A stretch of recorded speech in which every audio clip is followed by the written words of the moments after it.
Amit sir के पास। और Amit sir, आपसे जानना चाहेंगे कि आज इस गिरते हुए बाज़ार में भी कुछ एक शेयर जो कि अच्छा परफॉर्म कर रहे हैं, उसमें है सिंजीन। ज़रा एक बार नज़र डालिए। हालांकि बायोकॉन को में बीते कुछ दिनों में प्रेशर ज़्यादा देखने को मिला था, लेकिन उसी की सब्सिडरी कंपनी सिंजीन आज अच्छे मोमेंटम में है नतीजों के बाद। आप कैसे देख रहे हैं सिंजीन को? करंट लेवल पे जिस तरह की मजबूती देखने को मिल रही है, क्या कोई मौके तलाशने की कोशिश करनी चाहिए या फिर आप अवॉइड लिस्ट में रखेंगे सिंजीन को? सर पहले एक आप बोलें तो मार्केट ओवरव्यू दे दूं। मैं सर एक साथ आपका और रचित जी से भी नहीं लिया है। 11 बजे अगर आपको आपत्ति ना हो तो 11 बजे ले लिया जाए मार्केट पे अपडेट सर।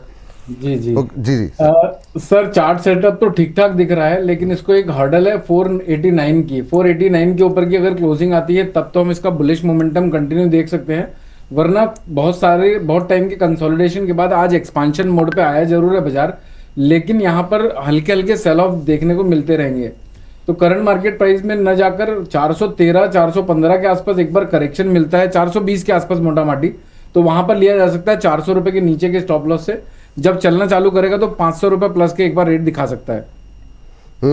ये बात यहाँ पर सिंजीन को लेकर के निकल करके आई है। लेकिन इन सबके बीच में सर अभी आपसे जानना चाहेंगे कि अब एक, हालांकि अभी भी वेदांता को लेकर के काफ़ी सारे सवाल यहाँ पर अभी भी निकल के आ रहे हैं, तो वेदांता पर चलिए ठीक है, एक टिप्पणी अभी और ले लेंगे, या आप भी कर दीजिए सर वेदांता को लेकर के टिप्पणी, क्योंकि ये लंबे समय से पेंडिंग था मामला, फिर डिले भी हुआ और इसको लेकर के अभी भी भर भर के सवाल हैं। तो क्या करें, एक व्यू पॉइंट आपका भी जानना चाहेंगे इस पर। सर देखिए, क्लियर केस है। वेदांता को लेके अगर हम चीज समझने की चेष्टा करें, आज प्राइस डिस्कवरी के बाद ये पूरी की पूरी सिचुएशन बनती हुई दिखी है। मैं समझता हूँ बोनस परिवार के सभी सदस्यों के पास इसकी होल्डिंग होगी ही, जिनकी नहीं है, और स्पेसिफिकली इसमें अगर वो बिल्डअप लेना चाह रहे हैं तो मैं कहूंगा यहाँ पे स्टैगर्ड मैनर में आप अपनी बाइंग चालू कर सकते हैं। और यहाँ पे जितना भी आप लेना चाह रहे हो उसका 1/4 ही लीजिएगा, क्योंकि गोइंग फॉरवर्ड जो सिचुएशन बनती हुई दिख रही है, लोअर लेवल्स भी आपको आते हुए दिखेंगे, वहां पे और बाइंग इंटरेस्ट अपना जनरेट किया जा सकता है। जरा एक बार के लिए वेदांता, माफ कीजिएगा वेदांता कह रहे हैं, धामपुर शुगर स्क्रीन पर दोबारा ले आइए। मतलब इस गिरते बाजार पे अंशुल जी ने जो निशाना साधा है वो अद्भुत है।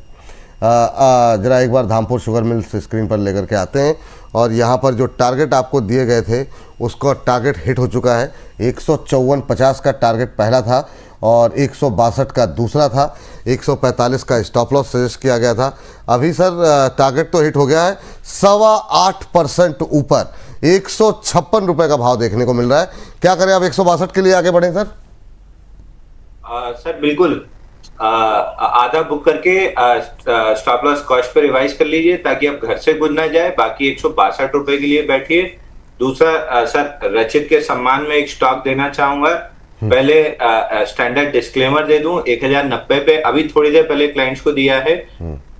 1100 रुपए चल रहा है, तो 10 रुपए महंगा आपको दे रहा हूँ, बट स्टॉक में भी बहुत अच्छा पोटेंशियल बचा हुआ है। ग्लोबल स्पिरिट में ब्रेकआउट आया है, 1099 चल रहा है सामने सामने, इसको बाय करके चलना है। स्टॉप लॉस आप लगा सकते हैं 1060 का। 1130 पे एक छोटा सा रेजिस्टेंस है, वो पहला टारगेट ले लीजिए। 1130 निकला तो फिर ये स्टॉक 1175 तक जाएगा, तो ग्लोबल स्पिरिट बाय करके चल सकते हैं। हाँ, स्टॉप लॉस क्या बताया सर? 1060। बिल्कुल सर, 1060 का स्टॉप लॉस ले लीजिए। चलिए, ग्लोबल स्पिरिट्स पे जो है खरीदारी करने की सलाह है। आज रचित सर के चेहरे पे इतना तनाव क्यों लग रहा है? आज तो उनका दिन है, फिर भी दबाव में लग रहे हैं। चलिए, लेकिन जरा पहले ग्लोबल स्पिरिट्स ले आते हैं कि वहाँ पर क्या स्थिति देखने को मिल रही है। तो मोमेंटम बना हुआ है, 1107 का भाव, 0.25% की तेज़ी यहाँ पर देखने को मिल रही है। 1130 पहला टारगेट है, 1107 पे चल रहा है, 0.25% ऊपर, और उसके बाद से दूसरा टारगेट दिया गया 1175 का, तो 1175 दूसरा टारगेट, और इसके अलावा 1130 पहला टारगेट, 1060 का स्टॉप लॉस यहाँ पर आपको सजेस्ट किया गया है। अगर एक बार हो सके तो भाव अपना ही भाव दिखा दीजिए, कम से कम कंपनी का नाम और भाव को लेके कोई कन्फ्यूजन ना रहे। तो यहाँ पर करीब 0.4%, अब 4.25% ऊपर 1112 का लेवल जो है ग्लोबल स्पिरिट्स में देखने को मिल रहा है। तो अच्छा मोमेंटम यहाँ पर देखने को मिल रहा है ग्लोबल स्पिरिट्स के अंदर। 4.25% की तेज़ी इस समय बनी हुई है। टारगेट 1130, 1175 दो टारगेट दिए गए हैं, 1060 का एक स्टॉप लॉस लगाने की सलाह यहाँ पर दी जा रही है। कोशिश करेंगे अगर संभव हो पाया हमारे लिए तो हम दोबारा, चलिए फाइनली दिखा दिया गया। हालांकि भाव पे मत जाइएगा, भाव अभी भी काफ़ी ज़्यादा अंतर है। ये 10 मिनट पुराना चार्ट आप देख रहे हैं, लेकिन शेयर के नाम में कोई कन्फ्यूजन ना हो इसलिए इसको अब यहाँ पर दिखा दिया गया है। भाव अब 1112 का देखने को मिल रहा है, 1113 हो गया इनफैक्ट। तो यहाँ पर 4.25% के आसपास की तेज़ी देखने को मिल रही है। 1112-13 का भाव देखने को मिल रहा है। 1130, 1175 दो टारगेट दिए गए, 1160 ये स्टॉप लॉस तो लिए। ये भी अच्छे मोमेंटम में आता हुआ दिखाई दे रहा है। लंबा वीकेंड है, चलिए बढ़िया है। चलिए तो आगे बढ़ते हैं और जो है अपनी इस चर्चा को और ज़्यादा आगे बढ़ाते हुए लेके चलते हैं। चूँकि अभी हम लोगों ने बात की, मैं ये आपसे ही जानना चाहूँगा रचित सर, क्योंकि आपसे सवाल जो है वो वेदांता पे ही दोबारा पूछ लिया था मैंने। प्राज पे जरा एक नज़र डाल लीजिए। क्या चीनी में जो मोमेंटम है इस गिरते बाजार में, जिस तरीके से धामपुर चल रहा है, क्या प्राज में भी वैसी उम्मीद की जा सकती है? क्या 408 के आसपास चल रहा है?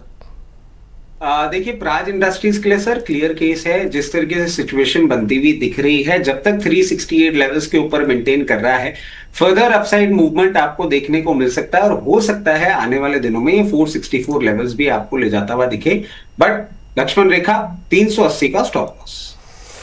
चलिए ये बात यहाँ पर निकल के आई है। 380 के स्टॉप लॉस के साथ आगे बढ़ने की सलाह यहाँ पर निकल करके आई है। इन सब के बीच में अब लेकर के आते हैं, हालांकि अदानी पावर हम डिस्कस करना चाह रहे थे अगले में ही डिस्कस करेंगे, अगले सेगमेंट में। फेडरल बैंक का मैम जरा देखिए एक बार नतीजे जो है, कंपनी का मुनाफा 22% बढ़ा है, NII 34% बढ़ा है। नेट इंटरेस्ट मार्जिन में भी हम देख रहे हैं कि इजाफा जो है बढ़ता हुआ दिखाई दिया है। 3.12 से बढ़कर के 3.74% के आसपास रहा है। लेकिन अब सवाल ये है कि आज चूँकि लगातार जो इतनी बड़ी पैनिक देखने को मिल रहा है दबाव बाजार के अंदर, उसमें ये भी टूटा हुआ है। फेडरल बैंक ऑलमोस्ट फ्लैट है। क्या यहाँ पे कोई खरीदारी की जा सकती है नतीजों के बाद? नहीं, थोड़ा सा रुक जाएंगे तो एक बेटर एंट्री आप लोगों को मिल सकती है। In my opinion that comes out like 260 लगभग। तो 260-250 की रेंज में आप बाय जरूर ले सकते हैं विद स्टॉप लॉस एट 235। थोड़ा पेशेंस रखो तो आ ही जाएगा। और उसके बाद फिर टारगेट की एक्सपेक्टेशन है फिर 305 ऑनवर्ड्स अप टू 330 तक लेके जा सकते हो आप। अभी नहीं करना है, अभी नहीं करना है, कुछ नहीं करना है। खरीदना है तो आज KPR मिल देख सकते हैं अभी के लिए, विच इज एट 929 पर चल रहा है अभी। और इसी रेंज में अगर आप खरीदारी करते हैं तो 870 का स्टॉप लॉस लगाएं। 870 का स्टॉप लॉस, हाँ जी। टारगेट? और टारगेट आप यहाँ से एक्सपेक्ट करिए 990, 1040।